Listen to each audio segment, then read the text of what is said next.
बेटी अंतिम पूजा क्यों लग रही थी? क्यों लग रही थी?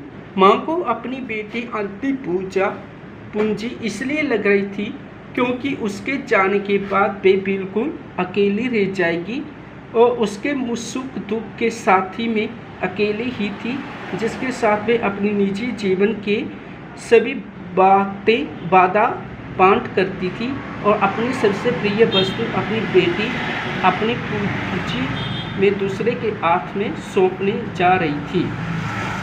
ठीक है, अब इसका आंसर पता लग गया। फिर से सुन लो। माँ को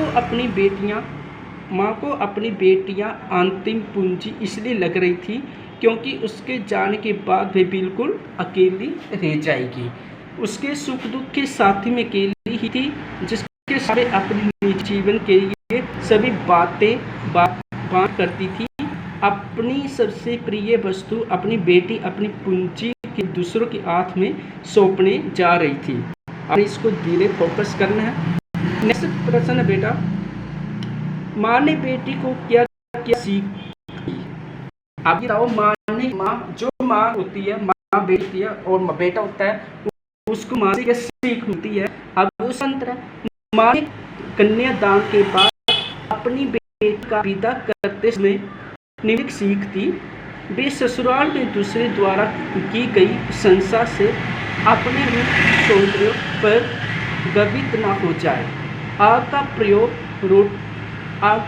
रोटियों पकाने के लिए करना, स्वयं को जलने के लिए नहीं। उसके दुरुपयोग अपने चलने के लिए मत करना। वस्त्र आभूषण के मोह में फंसकर इनके बंधन में न बन जाना। नारी ऐसे गुण न रखना पर कमजोर मत पड़ना। तो यही सीख मिलती है। तो अब माँ ने कन्यादान के बाद अपनी बेटी को विदा करते समय निम्नलिखित सीख दी। तो वे ससुराल से भी दूसरों द्वारा की गई प्रशंसा से अपने रूप सौंदर्य पर गर्वित न हो जाए। आगे का प्रयोग रोटियां पकाने के लिए करना, स्वयं को जलने के लिए नहीं। उसका उपयोग अपने जलन के लिए मत करना। वस्त्र आभूषण के मोह फंसकर इनके बंधन में न बन जाना। नारी ऐसे गुण नाई रखना पर कमजोर मत पड़ना। ठीक है, नेक्स्ट प्रश्न बेटा, अपनी दृष्टि में कन्या के साथ दान की बात करना कहाँ तक उचित है?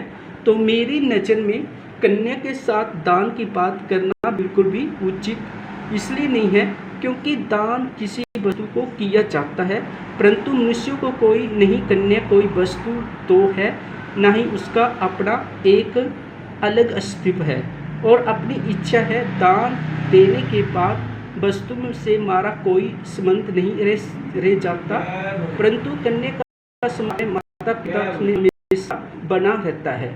ठीक है, मेरी नज़र में कन्या के साथ दान की बात करना बिल्कुल उचित इसलिए नहीं है क्योंकि दान किसी वस्तु को दिया जाता है, परंतु मनुष्य नहीं। कन्या कोई वस्तु तो है, ना ही उसका अपना एक अलग अस्तित्व है।